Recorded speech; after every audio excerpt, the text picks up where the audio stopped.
back in one development that is not likely to go down too well with you. The price of petrol has gone up yet again.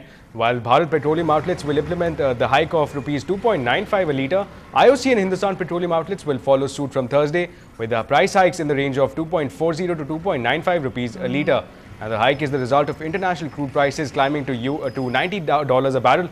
Now, this is the sixth revision in petrol prices after deregulation in June 2010. Now, decision on diesel prices is expected to take place by an EGOM in the third week of this month. Now, for more on that, let's go across to our reporter Krishna, who's joining us live now. Krishna, first up, reasons why there's been a hike. Secondly, if there's going to be any respite for the commuters here. Yes, Ashmet, bad news for you and me and all motorists across the country. State-run oil companies have decided to hike petrol prices. In fact, BPCL will be hiking petrol prices starting midnight by 3 rupees. And other state-run oil companies like Hindustan Petroleum and Indian Oil will be hiking petrol prices anywhere between 2.4 to 2.9 rupees.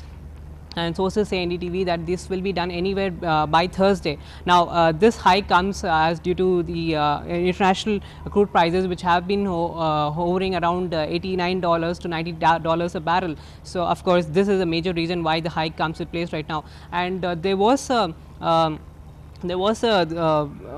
lot of hope that during the after the winter session, the Parliament will hike the petrol prices, and this has come into effect today.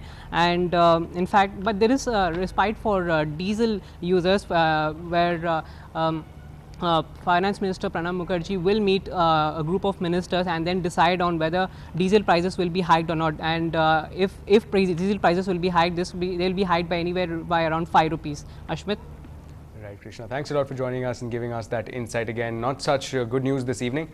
Moving forward, in what has come as a ray of hope for deemed universities, the Apex Court has issued notices to all states asking if the states are willing to grant affiliation to the 44 deemed universities that face possible derecognition as per the Tandon Committee report. Now, the centre had accepted the Tandon Committee report to derecognize them for violating norms. However, the Supreme Court had already directed the centre not to derecognize them and stop them from getting fresh admissions for the session starting in July. Now, Tamil Nadu has the dubious distinction of having 16 of these 44 derecognized deemed universities, 15 of them private and 1 government-sponsored. Now, amongst those found undeserving of the deemed status in Tamil Nadu is Bharat Institute of Higher Education and Research, with 6 constituent institutions run by the MOS Information and Broadcasting. Now, the case will be taken up for hearing on the 11th of January next year.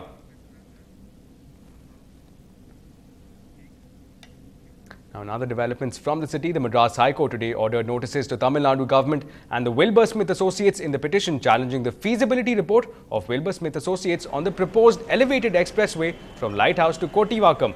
Now, the 9.5-kilometer expressway along Chennai's beaches has attracted widespread criticism from the social activists and coastal communities. Now, the communities fear massive displacement due to the project. The feasibility report on the project is challenged on the ground that the leaders of coastal communities were not consulted as claimed in the feasibility report. Now, the court ordered notices to the government and the company and have asked for a reply within 3 weeks.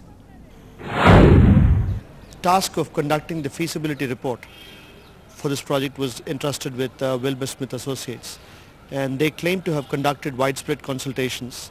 While the villagers have been claiming that no such consultations were held, village leaders under whose leadership the consultations were alleged to have been held, wrote in June 2010 to the Chief Minister stating that no such consultations have been held. Now, with that, we are heading into a small break, but on the other side, in some national action, we bring to you visuals of elected representatives in the Orissa Assembly throwing a fit. Action indeed. We'll bring you that on the other side.